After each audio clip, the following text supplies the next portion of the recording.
قرآن کی آیت ہے، سورہ مریم کی آیت ہے۔ قرآن کہتا ہے کہ مریم کی طرف فَأَرْسَلْنَا إِلَيْهَا رُوحًا فَتَمَثَّلَ لَهَا بَشَرًا سَوِيًّا، ہم نے مریم کی طرف اپنی روح کو یعنی فرشتے کو بھیجا۔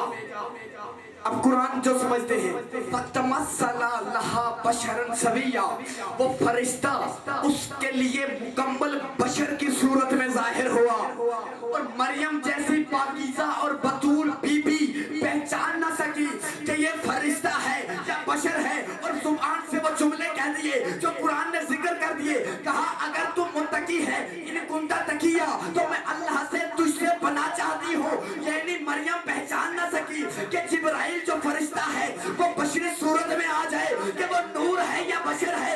جب فرشتہ جس کی نورانیت میں کسی کو شک نہیں ہے وہ بشر بن کے آئے، مریم بی بی پہچان نہیں سکتی، 14 اللہ کا نور بن کے بشری لباس میں آ کر پھر بھی اللہ کا نور ہے، لباس میں آ کر بھی اللہ کا نور ہے۔